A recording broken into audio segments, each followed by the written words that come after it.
All right, today we have some wood and lots of scraps of wire because we have a surprise build for you guys. Let's get this started. So a big question a lot of people like to ask is, do you need to know how to build things in order to homestead? Obviously, when you look around at a homesteading lifestyle, you can see there is many different structures and buildings that people have, and it gets very overwhelming for somebody who has zero experience and knowledge into building things. But you know what? Sometimes it's not about building the perfect thing, but building at least something that does the purpose and why you built it.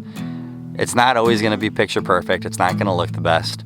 But as long as it does what it needs to do, then that's an accomplishment. And each time that you put the effort in to build something new or building some kind of structure or just even building the small things, that will go a long way into getting your skills up to building bigger and better things. So by no means do I say that you need to be able to build things in order to homestead, but you do need to be willing to try to build things in order to homestead. I think that's what it really comes down to. I know that it can be a little depressing when you see what everybody else has and what it looks like, but just know that it doesn't have to be like everybody else's. It just has to work for you. So if you were to ask me, do you need to know how to build in order to homestead? My simple answer to that would be no. And now we have a basically complete rabbit house. I'm gonna get into a lot of the other builds that we have here on our homestead, but let's get through a quick walkthrough of this house here. We obviously have it all fenced in all the way around. We have the nice metal sidings here on the bottom. That'll help if there's any kind of strong winds that our little bunny Penelope will be nice and safe. I'm probably gonna have to get another one for the top. As you can see, it doesn't cover the whole top. This is more gonna be like a run area, and that's why I said it's not complete yet. We are gonna build something here for the back of it that's gonna incorporate the cage that she's in right now. That'll kind of have a nice cover over the top, but will allow us to pull the tray from underneath, so if we wanna collect any of the manure and throw it into our garden. And that's the reason why our little rabbit house here is gonna be right next to the garden so that they can both help each other out. Probably for this metal siding here, I'm gonna get a piece of wood that's gonna go all the way across the top to kind of give it like a nice little finished look. We have the door, so I cut out a little rabbit silhouette here. We have the cloth wiring, and we have tons of these little wooden carrots here. So I attached it so that we could use it as like a door handle for the bunny house. I thought it made a lot of sense. I think it's time to get Penelope in here and see how she likes it.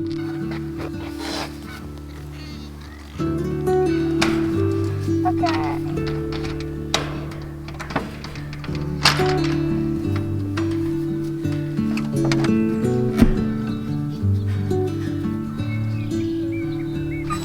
Good girl. We're gonna leave them be for a little bit in the house. Let me show you and explain some other builds that we've done here on the homestead. So yes, when it comes to homesteading, there is a lot of big structures and buildings and coops and stuff that you're gonna either build or buy in order to get your homestead to kind of be operational for what you want it to be. Like right behind me. So yes, there's the bunny house, but then you have some garden beds down here. So all these raised garden beds were something that I made. I do have a video on it. They are very, very easy to make. I feel like when I first started here in raised garden beds, there's all these super fancy ones, but this gets the job done. If you want to find ones that look nicer, it might take you a little extra work, go ahead. If you want to find something that's easier and cheap, these garden beds are a perfect example for that. But as I was saying, you don't have to build everything. So we have a chicken coop here. This is a very, very nice chicken coop. A lot of you guys have asked us about this chicken coop and asked us, like, do we have the plans for it? Because they would like to make one that's similar to it. Unfortunately, this is something that we did not make. And this is what I meant by choosing where your strengths are. I really wanted to build a chicken coop, and I probably could have built a chicken coop, but it probably wouldn't have looked as nice as this. And this was something that, for the cost of it, it just seemed like the right decision for us to buy one that was a good size, that was gonna fit all the chickens that we wanted. I have made a few renovations to this chicken coop though. I did install a little rain gutter collection system so that we could collect rainwater in a big bucket. I also added vinyl flooring, so that makes it really easy just to push the all bedding, so that was a very good add-on. And here we have our hoop coop. We have been showing this a lot in a lot of videos. And this was something, once again, that we had brought to us. This was something that is actually a little bit of an easier build. After looking at all of it, it's something I feel like that I have the capability to make. I would not make it this heavy. It's a lot heavier than we would have liked for how much we're moving it and reusing it. And that's the only kind of renovations we've done to this. We have changed this structure and used it for many different purposes throughout its time of us having it. But once again, for the price that the person was selling it for and to deliver it to us, it would almost cost almost the materials, it felt like. So another good decision for us just to buy it. If we ever need another one of those, that's something that I'm gonna build. Let me get into a few of the builds now, other than just our raised beds that I've done. Not necessarily a big build, but around our whole property, this whole fencing was also something that I put in, which was nice to have because we didn't have any fenced in area, especially for our dogs. So they were on chains for the first like 2-3 months we lived here. And all it is T-post, wired fencing, and clips. And that's all you gotta do. You could even use zip ties instead of clips if you really wanted to. And then you don't have to pay all the big thousands of dollars that it would take to put in like a really nice looking fence, where this works just perfect. Sorry for the big mess. This is all from winter time and now we're gonna have to get it out because spring is coming finally. If you can see the silver tarp with the little green falling right there, that is the chicken tractor that we use for our Cornish cross chickens when we raised our own meat for the first time. And this was one of the first kind of bigger builds that I tried making myself. And what I really liked about this thing was that it fit our 10 Cornish cross chickens perfect. It was actually more room for them than probably other chicken tractors. And it was very lightweight for us to pull across the grass while we wanted to get them to fresh pasture each day. But by looking at it from the outside, it is one of those things that you could tell, yeah, I'm not used to doing this yet, but it was effective, it did what I had to do, and we raised our own meat because of it. Hey, pigs. I can't believe how big these guys are getting. How you guys doing? They're hungry.